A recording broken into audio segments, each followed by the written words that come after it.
تشن هجوم على مصر من الغرب، من ليبيا، من شرق ليبيا، وفي الحاله دي هيكون في رد فعل ان الجيش المصري يضرب. طبعا يضرب. يعني حضرتك مع الضربه؟ انا مع الضربه حتى داخل ليبيا.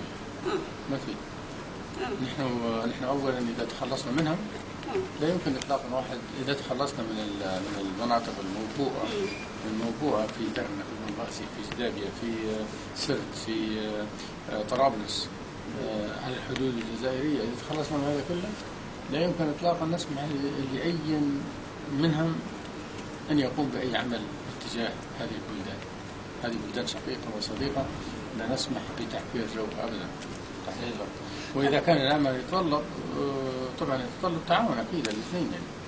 وهذا التعاون يمنحهم ان يدخلوا يعملوا معسكرات في مصر، ولا يعملوا معسكرات في ليبيا. والله البلد كانت مفتوحه 3 سنوات بيعملوا معسكرات، طائرات تجي بتدخل بدون تأشيرة، بدون إذن حتى. يعني جميع الأماكن جميع الأماكن الموبوءة في العالم أتوا منها الناس المنفلتين صراحة. طيب اتصالات حضرتك بأوروبا وأمريكا، بالأوروبيين والأمريكيين ماذا عنها؟ ما فيش. ما في شيء اتصالات عندنا بأي دولة. احنا اللي كنا اتصلنا بمصر يعني. مصر هي أولى الاتصالات يعني مصر عند حضرتك في المقام الأول. طبعا.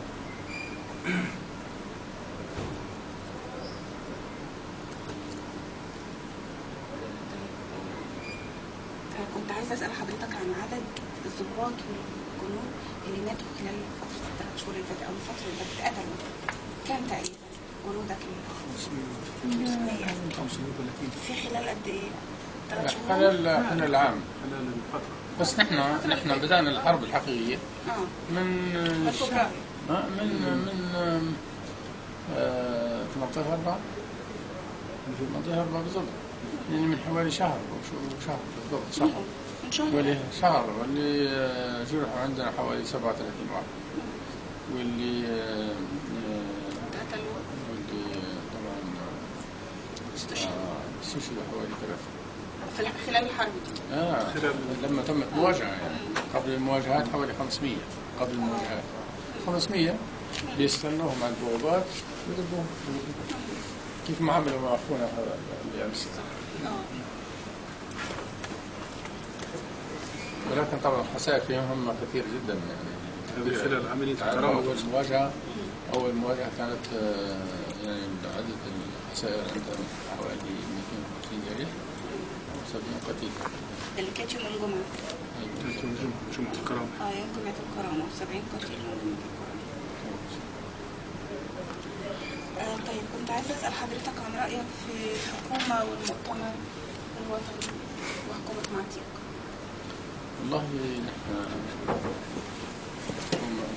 هي أصلا ما فيش حكومة وما فيش مؤتمر، وأنا تكلمت على أساس أن الشعب قال كلمته الأخيرة في المؤتمر، وقال أنك يا مؤتمر لن تعد تمثلنا بعد 7/2/2014. خلاص انتهى المؤتمر. ماذا سيكون تصرفكم حيال تنصيب معتيق رئيس الحكومة في ظل عدم الدستورية؟ ما في حاجة اسمها تنصيب. الحكومة تشتغل حكومة بالمادة، يعني ناس يشتروا في المواقع المناصب بالمادة. هذه أمور مرفوضة عنها.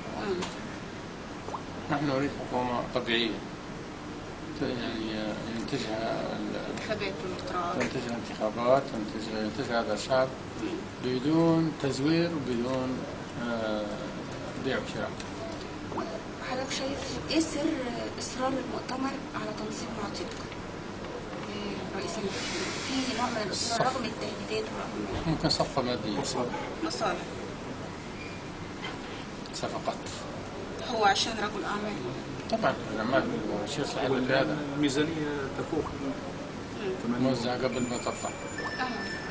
الميزانية موزعة قبل ما تقر. مليارات. هو اللي هيوزع الميزانية. هذا مشكلة.